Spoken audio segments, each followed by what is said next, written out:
Good morning. How are you? Sorry, I got a little late. How are you? All well? Would you like to say something? No, we can start, sir. So, first of all, this is not the H-bomb.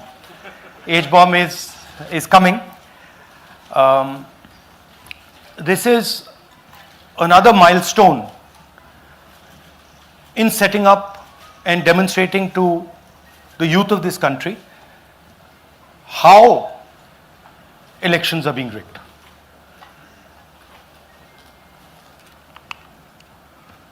So I'm going to make a claim here, very strong claim, about CEC Gyanesh Kumar. And this is not something I'm saying lightly. I'm the leader of the opposition in the Lok Sabha. This is something I'm saying after solid proof that I'm going to show you, the youth of India, the people of India today. Proof that is black and white, absolutely clear, that the Chief Election Commissioner of India is protecting the people who have destroyed Indian democracy. I'm also going to show you the method by which votes are being added and deleted, and I'm going to show you how they are done, how that is done. In election after election, someone, some force, some group of people has been systematically targeting millions of voters for deletion across India. This is something that we've heard again and again and again. Different communities, mainly communities that are voting for the opposition, Dalits, Adivasis, minorities, OBCs, are specifically targeted. We had heard this many times,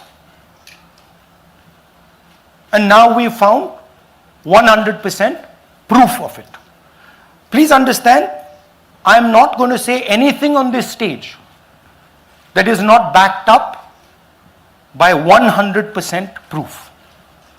I am somebody who loves my country. I love my constitution. I love the democratic process, and I am protecting that process. And so I'm not going to say anything here that is not going to be based on 100% proof that you can determine. The burden of the judgment is yours. I am going to lay the proof in front of you. You will see it and say, actually, this is pretty solid proof. Aland is constituency in Karnataka. 6,018 votes. Somebody tried to delete 6,018 votes. We don't know the total number of votes that were deleted in Aland in the 23 election. They are much higher than 6,018. But somebody got caught deleting 6,018 votes. And it was caught, like most crimes, by a coincidence. What happened was, the booth level officer there noticed that her uncle's vote was deleted. And so she checked who deleted her uncle's vote, and she found that it was a neighbor. पड़ोसी ने uncle का vote delete किया था. उसने जाके पड़ोसी से पूछा कि आपने मेरे अंकल का वोट क्यों डिलीट किया. पड़ोसी ने कहा, मैं तो जानता ही नहीं, मैंने तो कुछ वोट डिलीट ही नहीं किया. Neither did the person deleting the vote know, nor did the person whose vote was deleted know. Some other force hijacked the process and deleted the vote. And as luck would have it, got caught. What does the operation look like? In Aland, 6,018 applications were filed. impersonating voters. The people who filed these applications actually never filed them. And we will show you evidence of that on this stage. The filing was done automatically using software. We will show you that. Mobile numbers from outside Karnataka, from different states, and you can see on the map, from different states were used to delete numbers in Aland. And it was done targeting Congress voters. So this was not random. We will show you again that these deletions were specifically targeting booths where the Congress party was winning. Here is example number 1, lady called Godabai. Someone created fake logins, deleted 12 voters, attempted to delete because then this was stopped. Godabai, of course, has no idea. Can you show us what Godabai has to say about this? Election time ಈಗ ನಾ ಅರ್ಜಿ ಹಾಕಿಲ್ಲ, ನನಗೆ ಅದಕ್ಕೆ ಸಂಬಂಧ ಇಲ್ಲ, ಅದು ಯಾರು ಹೊಟ್ಟಿ ಕಿಚ್ಚಿಗೆ ಯಾರು ಏನ ಹಾಕ್ಯಾರ ಅನ್ನೋದು ನನಗೆ ಗೊತ್ತಾಗಿಲ್ಲ. So she has no idea. These were the cell phone numbers that were used to delete these people. These are not from Karnataka. These numbers are from different states. You can see here.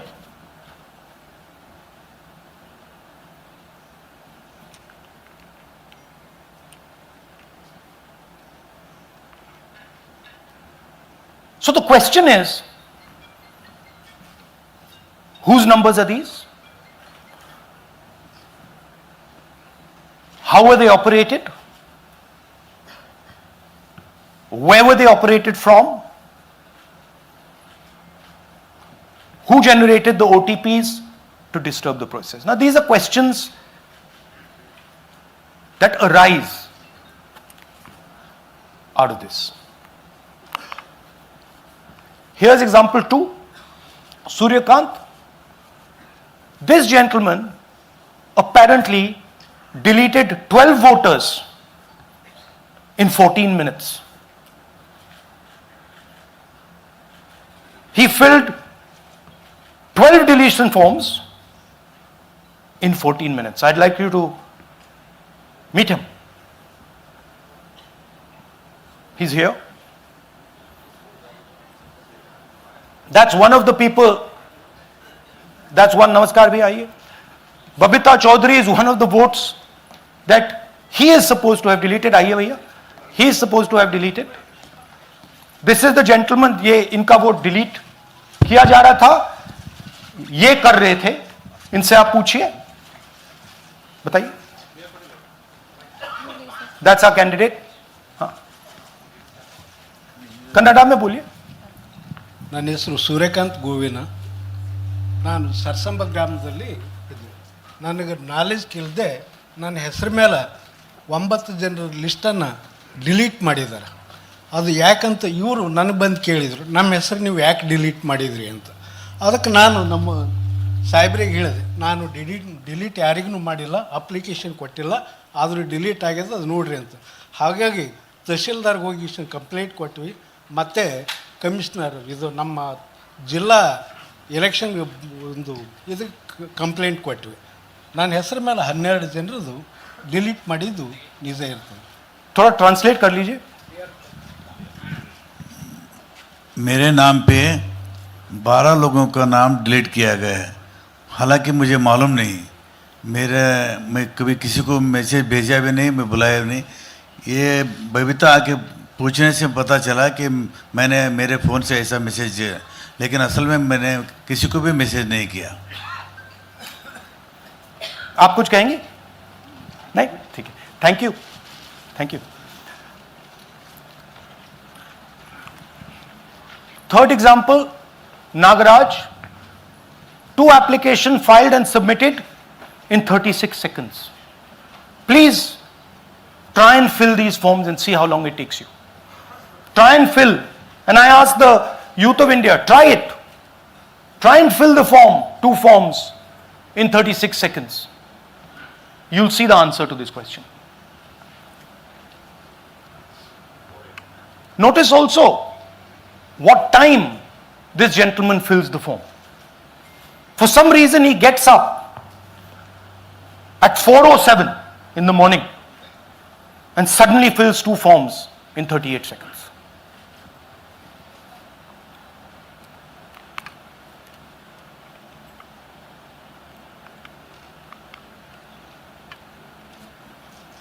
Now let's talk about how this is being done and why I'm saying and we are saying that this is being done in a centralized manner, and this is being done not using individuals but using software.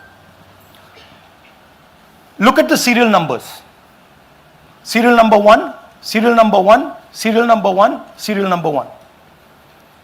Serial number 1 means that this is the first person whose name, this is the first name in the booth. So a software is picking up the first name in the booth and using it to delete voters.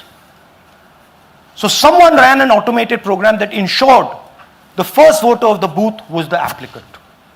That same person got cell phones from outside the state, used them to file the applications. And we are pretty certain that this was done in a centralized manner and it was done at scale. This was not done in a, at a worker level. This was done at a call center level. Okay? Targeted deletions in strong Congress booths. The top 10 booths with maximum deletions are Congress strongholds. Congress won 8 other 10 booths in 2018. This was not a coincidence. This is a planned operation. Now, let's come to why I'm making such a direct accusation about this gentleman, Gyanesh Kumar. There is an ongoing investigation on this matter in Karnataka. The CID of Karnataka has sent 18 letters in 18 months. 18 letters in 18 months to the Election Commission. And they have asked the Election Commission for some very simple facts. Number 1, give us the destination IP from where these forms were filled. Number 2, give us the device destination ports from where these applications were filed. And number 3, most important, give us the OTP trails, because when you file, you have to get an OTP. 18 times in 18 months. The CID of Karnataka has written to the Election Commission for this. And they are not giving it. Why are they not giving it? Because this will lead us to where the operation is being done from.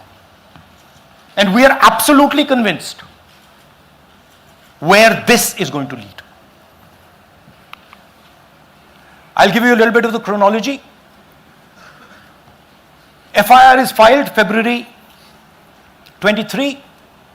Karnataka CID writes to ECI requesting all details of these numbers and these transactions almost immediately in March.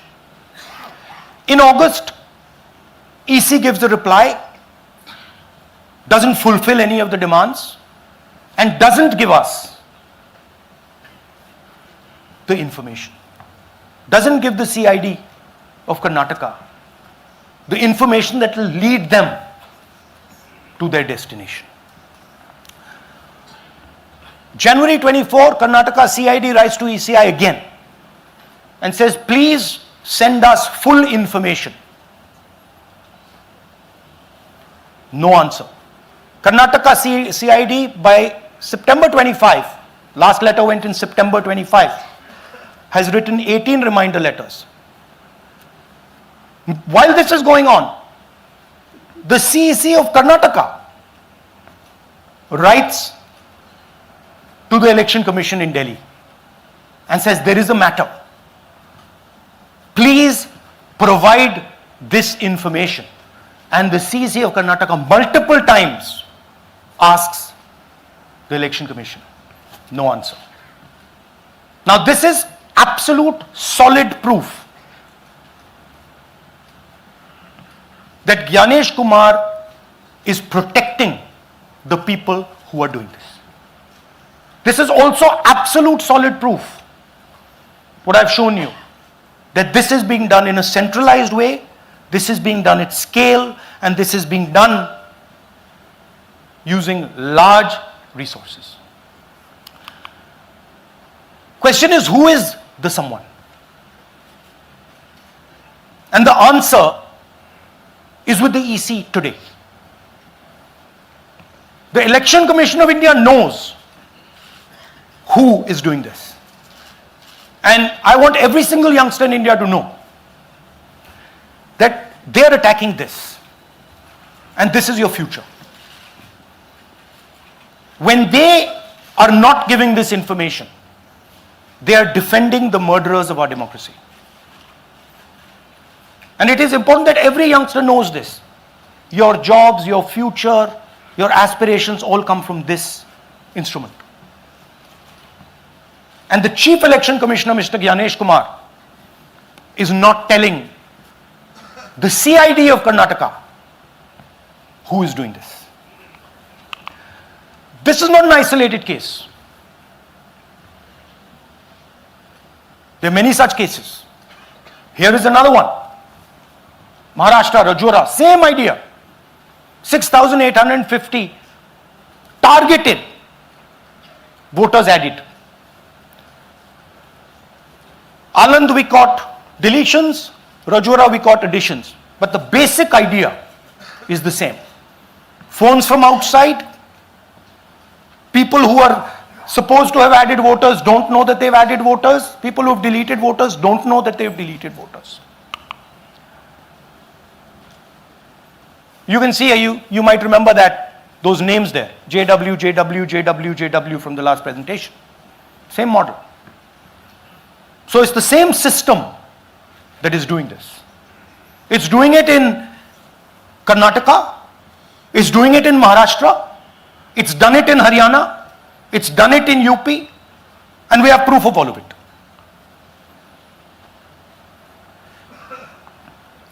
Names are being filled, addresses, the address is Sasti, Sasti, Sasti, Sasti. Name is UQ, JJW.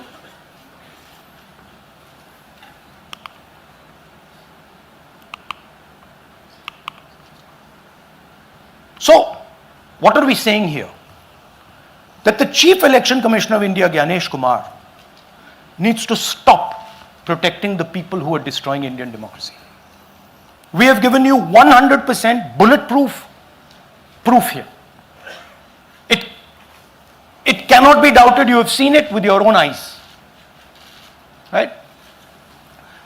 EC has to release this data of these phones, these OTPs,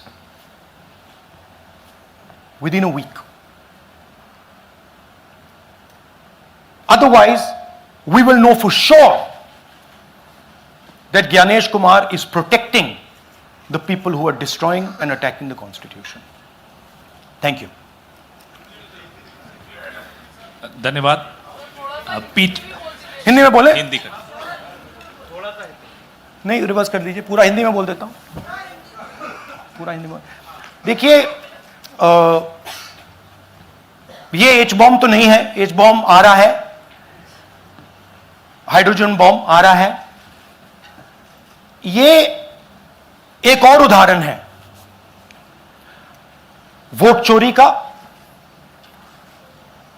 पिछली बार मैंने आपको editions के बारे में बताया था, ये हम आपको डिलीशंस के बारे में दिखा रहे हैं, और सबूत के साथ हम आपको दिखाएंगे कि ये जो डिलीशंस हुए हैं ये सेंट्रलाइज तरीके से कॉल सेंटर के प्रयोग करके, सॉफ्टवेयर के प्रयोग करके किए गए हैं।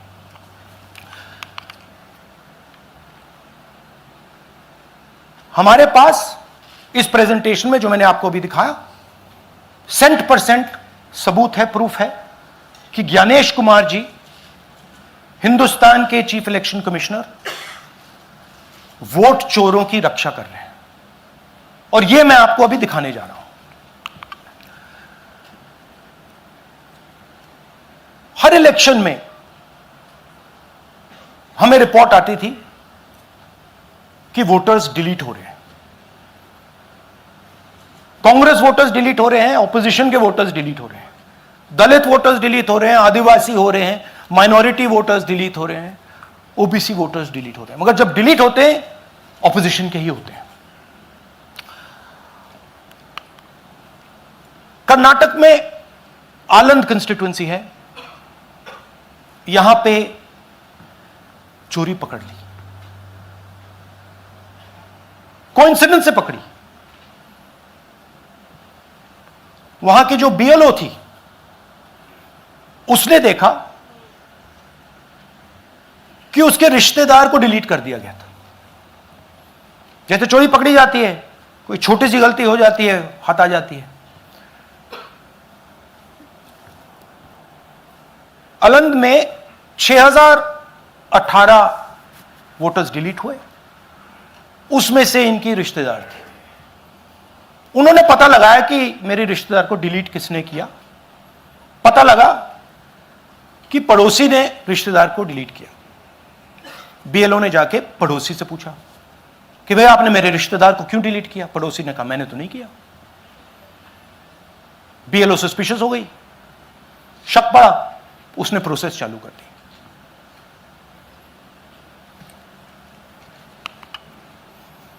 पता क्या लगा कि कोई ना कोई, किसी ने अलंद में वोटर डिलीशन सिस्टमैटिकली ऑर्गेनाइज तरीके से, सेंट्रलाइज तरीके से किया। हमें यह नहीं मालूम कि आलंद में कितने वोटर डिलीट हुए, क्योंकि इससे बहुत ज्यादा हो सकते हैं। 6000, तकरीबन 6000 पकड़े गए, उस पर इन्वेस्टिगेशन हो गया। क्या पता लगा कि फाइलिंग ऑटोमेटिकली ऑनलाइन हो रही है। मोबाइल नंबर्स कर्नाटक के नहीं यूज हो रहे, मोबाइल नंबर्स दूसरी स्टेट्स के यूज हो रहे हैं। इनफैक्ट कर्नाटक के नंबर थे ही नहीं उसमें। मतलब आप दिल्ली में बैठे डिलीट कर रहे हो, आपका नंबर तमिलनाडु का है। आप गुड़गांव में डिलीट कर रहे हो, आपका नंबर झारखंड का है। और जब हम चेक कर रहे हैं कि भैया आपका नंबर है, तो आपका नंबर है ही नहीं, किसी और का नंबर है। और टारगेट करके कांग्रेस वोटर्स को डिलीट किया गया। ये गोदाबाई जी हैं, इनके नाम पर 12 वोटर्स डिलीट किए गए। इनको मालूम ही नहीं, इनको पता ही नहीं कि इन्होंने 12 वोटर्स डिलीट किए। दिखाइए जरा। ಇಲೆಕ್ಷನ್ ಟೈಮ್ ಈಗ ये इनका वीडियो है। ನಾ ಅರ್ಜಿ ಹಾಕಿಲ್ಲ, ನನಗೆ ಅದಕ್ಕೆ ಸಂಬಂಧ ಇಲ್ಲ। ಅದು ಯಾರು ಹೊಟ್ಟಿ ಕಿಚ್ಚಿಗೆ ಯಾರು ಏನ ಹಾಕ್ಯಾರ ಅನ್ನೋದು ನನಗೆ ಗೊತ್ತಾಗಿಲ್ಲ। तो इनको आइडिया नहीं है कि इन्होंने वोटर्स डिलीट कर दिए।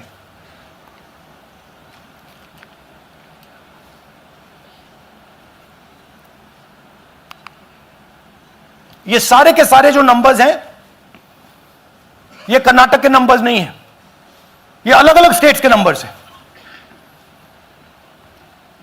और इन नंबर्स को आप फोन करके देखिए, रिप्लाई नहीं आता है।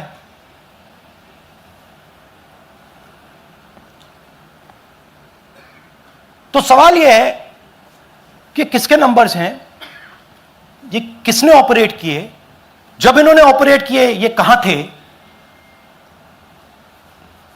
आईपी एड्रेस क्या था, ओटीपी कैसे जनरेट हुआ, कहां गया, यह सवाल है। यह दूसरा उदाहरण, सूर्यकांत जी जो अभी स्टेज पे आए थे, इन्होंने 12 वोटर्स को 14 मिनट में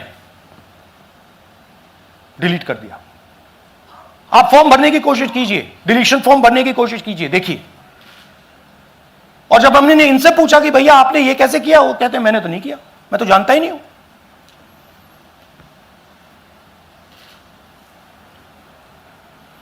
बबीता चौधरी जी का इन्होंने एक नाम डिलीट किया, यहां खड़ी हैं बबीता जी, यहां हैं, सूर्यकांत जी यहां हैं, आ जाइए जरा स्टेज पे, एक सेकंड आ जाइए, ये दोनों खड़े हैं यहां पे, सूर्यकांत जी, बबीता जी। इनको मालूम ही नहीं कि इन्होंने डिलीट किया। Thank you. नागराज जी, इन्होंने 2 एप्लीकेशन 36 सेकंड में फाइल कर दी है। और मजे की बात देखिए, ये 4 बजे सुबह उठ के फाइल कर रहे हैं। पता नहीं क्या हुआ, 4 बजे सुबह कहा कि भैया मैं 2 वोटर को डिलीट करूंगा, और कितने 36 सेकंड में डिलीट कर दिए, फिर सो गए।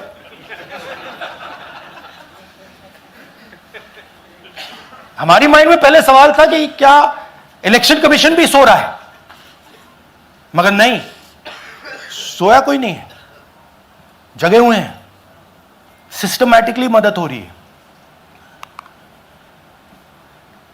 यह देखिए दूसरी बात, जो भी डिलीट कर रहा है वोटर लिस्ट में उसका सीरियल नंबर 1 है। मतलब जो भी वोटर लिस्ट में पहले नंबर पे आता है वही डिलीट कर रहा है। 5वें नंबर वाला, 7वें नंबर वाला, 10वें वाला कोई नहीं कर रहा।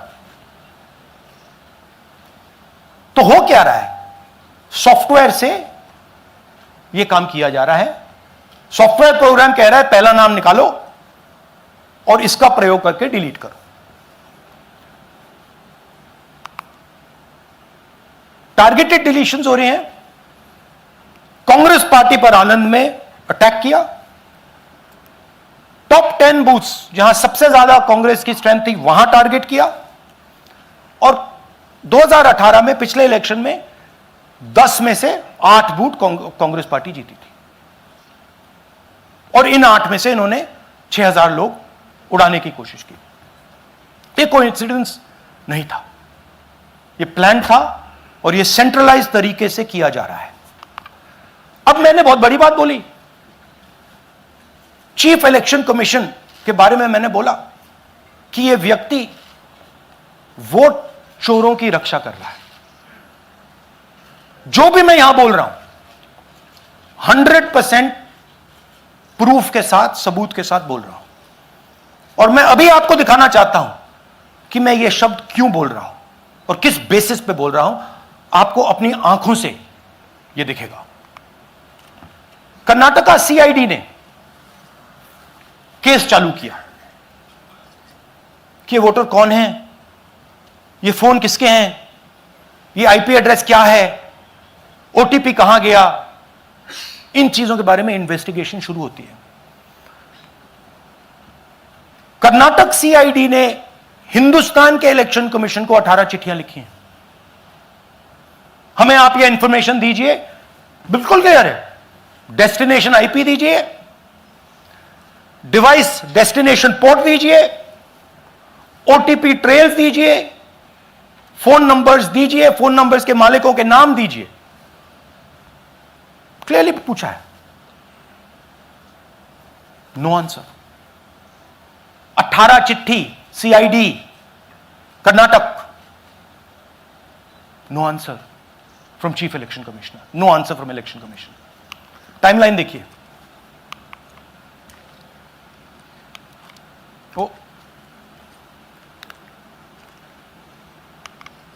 ओके, फरवरी 23 में इन्वेस्टिगेशन शुरू होती है। मार्च 23 में कर्नाटका सीआईडी चिट्ठी लिखती है ईसीआई को कि हमें सारे डिटेल्स दे दीजिए। अगस्त में इनकंप्लीट डिटेल्स दी जाती हैं, जिससे कोई इन्वेस्टिगेशन आगे नहीं बढ़ेगा। जिन चीजों की जरूरत थी वो नहीं दी, जिसकी जरूरत नहीं थी वो सारी दे दी। पहला सबूत। दूसरा सबूत, 18 बार रिमाइंडर लेटर गए हैं।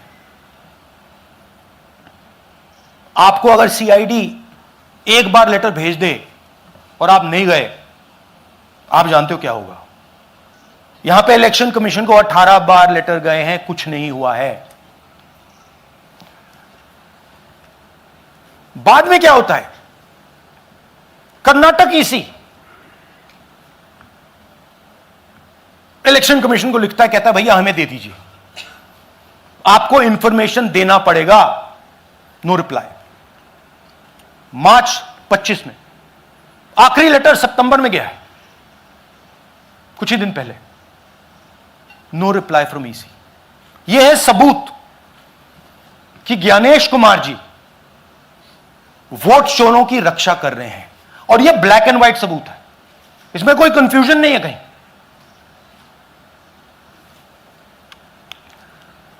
तो सवाल उठता है, ये है कौन जो सेंट्रलाइज तरीके से कॉल सेंटर के प्रयोग से, सॉफ्टवेयर से अलग अलग प्रदेशों में वोट डिलीट कर रहे हैं, ऐड कर रहे हैं? इलेक्शन कमीशन जानता है, ज्ञानेश कुमार जी जानते हैं। अच्छा, ये सिर्फ आनंद में नहीं हुआ, ये अलग अलग कंस्टिट्यूएंसीज में हुआ है। आनंद में लीगल प्रोसेस चालू हो गई, पकड़ लिया। यहां महाराष्ट्र में उसी मोडस ऑपरेंडी से, उसी सिस्टम से यहां पे वोट ऐड हुए हैं। आनंद में डिलीट, रजौरा में एडिशन, 6850।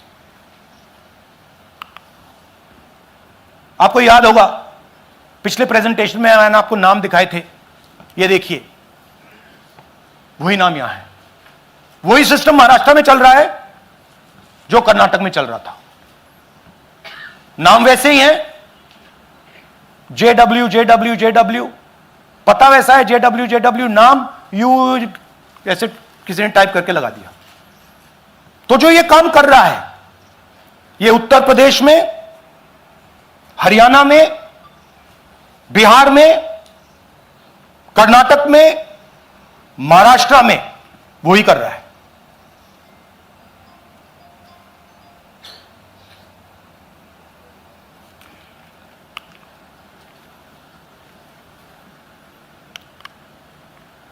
तो हमारी डिमांड है, ज्ञानेश कुमार जी, आप अपना काम कीजिए। आपने ओथ लिया है, आप हिंदुस्तान के चीफ इलेक्शन कमिश्नर हैं। आपसे कर्नाटक की सीआईडी सबूत मांग रही है। आप कर्नाटक की सीआईडी को यह सबूत 1 सप्ताह के अंदर दे दीजिए, नहीं तो पूरा हिंदुस्तान के सारे युवा इस बात को एक्सेप्ट करेंगे कि आप हिंदुस्तान के कॉन्स्टिट्यूशन, हिंदुस्तान के संविधान की हत्या में शामिल हो, हिंदुस्तान के संविधान की रक्षा नहीं कर रहे हो, और वोट चोरों की आप मदद कर रहे हो। Thank you. और थोड़ी देर में हम आपको हाइड्रोजन बॉम्ब दिखाने जा रहे हैं। नहीं, आज नहीं, थोड़ी देर में उसकी प्रिपरेशन चल रही है। क्योंकि हम देखिए, मैंने टीम से कहा है कि अगर मैं स्टेज पे जा रहा हूं, ब्लैक एंड व्हाइट प्रूफ नहीं होगा, मैं नहीं जाऊंगा। अगर ब्लैक एंड व्हाइट प्रूफ होगा, जो कोई मतलब उसको निगेट नहीं कर सकता, मैं जाऊंगा। मैं देश के कॉन्स्टिट्यूशन की रक्षा कर रहा हूं, संविधान की रक्षा कर रहा हूं, मैं लोकतंत्र की रक्षा कर रहा हूं, और मैं सच्चाई आपके सामने रख रहा हूं। बहुत बहुत धन्यवाद, नमस्कार, जय हिंद। सर 3 सवाल। पीटीआई से संजीव चोपड़ा। या राहुल जी, दिस साइड। या राहुल जी इधर, हाँ, कहाँ है? To your right. हाँ, हेलो। राहुल जी, आज आपने नया खुलासा किया है कि कैसे वोट चोरी हो रही है। आपने पहले भी महादेवपुरा के बारे में बताया कि कैसे एडिशंस हो रही हैं, अब आपने बताया कैसे डिलीशंस हो रही हैं। लेकिन देखने में ये आ रहा है कि इलेक्शन कमीशन इस पर कोई एक्शन नहीं ले रहा, और आगे चल के वो तैयारी कर रहे हैं पूरे देश में SIR लाने की। तो आप इस मुहिम को आगे कहां तक ले जाएंगे, और SIR के बारे में क्या करने वाले हैं? देखिए, हम आपके सामने क्रिमिनलिटी रख रहे हैं, हमारा काम आपके सामने सच्चाई रखने का है। और हम रख रहे हैं। हिंदुस्तान में दूसरे इंस्टीट्यूशंस भी हैं, सिर्फ इलेक्शन कमीशन नहीं है, लीगल सिस्टम है, उनको भी इन चीजों को देखना चाहिए। यहां पे हम चीफ इलेक्शन कमिश्नर के बारे में ब्लैक एंड व्हाइट कह रहे हैं। आपने कहा कि हमने एडिशन डिलीशन दिखाया, पहले प्रेजेंटेशन में मैंने एडिशन दिखाया था, अब हमने डिलीशन दिखाया है, मगर हमने एक और चीज जोड़ दी है, एडिशन और डिलीशन का सिस्टम, उसका स्ट्रक्चर, उसका तरीका। और हमने यह दिखाया है कि जो डिलीट कर रहा है, जो ऐड कर रहा है, महाराष्ट्र में, कर्नाटक में, यूपी में, वो एक ही आदमी है, एक ही फोर्स है। हमने आपको वो एड्रेसेस दिखाए। Same system is being used in Maharashtra, is being used in Karnataka, is being used in Uttar Pradesh, is being used in Haryana. Same people are doing it. से Siddharth, ANI। Sir, this side, sir. हाँ Sir, on your left, sir. हाँ On your left. This side, sir, on your left. Sir, मेरा आपसे सवाल ये है कि जब आप कह रहे हैं कि ज्ञानेश कुमार जो चीफ इलेक्शन कमिश्नर है, उन्हें पता है ये कौन कर रहा है, हाँ। और ये पॉलिटिकल फायदा जरूर किसी को हो रहा है। आप कह रहे हैं कांग्रेस के बूथ के ऊपर ही हाँ। सारे वोट्स डिलीट किए जा रहे हैं, तो वो कौन लोग आपके हिसाब से हैं जिनको ये फायदा पहुंच रहा है, पहला। और दूसरा ये कि वो जब आपने एक देखिए, हफ्ते का हाँ, समय दिया sorry। है, जब आपने एक हफ्ते का समय दिया है, तो क्या एक हफ्ते बाद आप इसको आगे कैसे इनिशिएट करेंगे? क्या आप लोग कोर्ट का रास्ता अपनाएंगे या और कोई हायर एजेंसी से इस बात की डिमांड करेंगे? क्योंकि ये ऑर्गेनाइज्ड तरीके से क्राइम दिखाई दे रहा है जो आप बता रहे हैं, अगर आपकी बात के ऊपर जाएं। देखिए, फ्रैंकली ये जो मैं यहां कर रहा हूं, ये मेरा काम नहीं है। मेरा काम डेमोक्रेटिक सिस्टम में पार्टिसिपेट करने का है। मेरा काम डेमोक्रेटिक सिस्टम की रक्षा करने का नहीं है। वो काम हिंदुस्तान के इंस्टीट्यूशंस का है। वो काम वो नहीं कर रहे हैं, इसलिए मैं कर रहा हूं। अब मैं आपको यह कह सकता हूं कि हमने आपको 2 बार सबूत दिखाया है, और जब हम ये प्रेजेंटेशंस खत्म करेंगे, इसमें लगेंगे 2-3 महीने, जब हम ये खत्म करेंगे, आपके माइंड में कोई डाउट नहीं होगा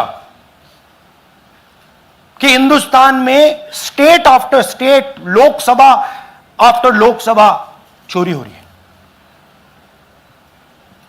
तो मेरा काम सच्चाई दिखाने का है। मैं हिंदुस्तान की जनता को, हिंदुस्तान के युवाओं को सच्चाई दिखा सकता हूं। यह मेरा काम है। उनकी जो इंटरेस्ट है, क्योंकि ये जो कॉन्स्टिट्यूशन है, ये हिंदुस्तान की जनता का रखवाला है, प्रोटेक्टर है, और मैं इसकी प्रोटेक्शन कर रहा हूं। इसकी प्रोटेक्शन करने का काम हिंदुस्तान के इंस्टीट्यूशंस का है, हिंदुस्तान के ऑपोजिशन लीडर का नहीं है, मगर इंस्टीट्यूशंस नहीं करने हैं। अच्छा, एक इंटरेस्टिंग बात आई है जो मैं आपको बताना चाहता हूं कि इलेक्शन कमीशन के अंदर से हमें मदद मिलनी शुरू हो गई है। मैं साफ बोल देता हूं, इलेक्शन कमीशन के अंदर से, पहले नहीं हो रहा था, अब इलेक्शन कमीशन के अंदर से इंफॉर्मेशन आ रही है। यह रुकेगा नहीं, यह रुक नहीं सकता है, क्योंकि हिंदुस्तान की जनता इस बात को एक्सेप्ट नहीं करेगी। एक बार हिंदुस्तान की जनता को, हिंदुस्तान के युवाओं को पता लग गया कि वोट चोरी हो रही है, उनकी शक्ति लग जाएगी। IANS से आलोक झा। इस तरह से नहीं प्लीज। IANS से आलोक झा। वो भी मैं आपको दिखा दूंगा, वो भी मैं आपको प्रूफ के साथ दिखा दूंगा, है हमारे पास। राहुल जी, हाइड्रोजन बॉम्ब में ब्लैक एंड व्हाइट है। मैं फाउंडेशन लगा रहा हूं, मैं फाउंडेशन क्रिएट कर रहा हूं, है हमारे पास। मैं स्टेज पे बिना प्रूफ के नहीं चढ़ूंगा, बता रहा हूं। राहुल जी आपने कहा, ऐसे ऐसे मत पूछिए please. Last question. Rahul ji, IANS से आलोक झा। राहुल जी इधर, आपने कहा आपके पास आलोक झा इधर सर, कहाँ हैं जी? हाँ, आपने कहा सर कि आपके पास पुख्ता सबूत है, ब्लैक एंड वाइट सबूत है, तो क्या अगर ECI अभी जवाब नहीं देती है तो कोर्ट का रुख करेंगे, ये ऑप्शन है आपके पास, जाएंगे? देखिए मैंने कहा कि मेरा काम as opposition leader normal situation में मेरा काम ऑपोजिशन का रोल है, सरकार पे प्रेशर डालने का रोल है। मेरा काम हिंदुस्तान के लोकतंत्र को बचाने का नहीं है। मैं वो काम कर रहा हूं, इस स्टेज पे मैं वो काम कर रहा हूं। तो मेरी सोच है कि as a patriotic Indian, as somebody who loves India, who loves the constitution, it is my duty to put the truth in front of the people of India. अब अगर हिंदुस्तान के इंस्टीट्यूशंस कुछ करना चाहते हैं वो करेंगे। उनमें भी बहुत लोग हैं, जैसे मैंने आपसे कहा, मैं सरप्राइज हो रहा हूं, इलेक्शन कमीशन से लोग आ रहे हैं, इंफॉर्मेशन दे रहे हैं और बढ़ रहा है वो। सर क्या जब तक CEC ज्ञानेश कुमार अपने पद पर है, जैसा कि आप कह रहे हैं कि वो फ्री एंड फेयर इलेक्शन होने नहीं देंगे, तो तब तक इलेक्शन का मतलब क्या रह जाएगा? क्या आप इनको हटाए जाने के लिए आयुक्त को इस्तीफा देने के लिए? हाँ, तो आप इमेजिन कीजिए, और ये शॉकिंग बात ये है बस अब कि ये अभी शुरू नहीं हुआ, नो। ये 10-15 साल से चल रहा है। ये सिस्टम है, ये स्ट्रक्चर है। हिंदुस्तान की जो डेमोक्रेसी है वो हाईजैक हो गई है। I am shocked frankly. Democracy, brothers and sisters, democracy can only be saved by the people of India. Nobody else can save democracy. Rahul Gandhi can come here and say something and say this is the truth. But the people of India, who I believe in, who I love, can do it. The day the people of India realize that आपका जो लोकतंत्र है, आपका जो संविधान है, वो आपसे चोरी हो गया है, उस दिन काम हो जाएगा। Thank you. अब आप लोग अपने स्थान पर खड़े हो जाइए राष्ट्रगान के लिए। ये है इनकी डिटेल लिस्ट, देख लीजिए। राष्ट्रगान के लिए अपने स्थान पर खड़े हो जाइए।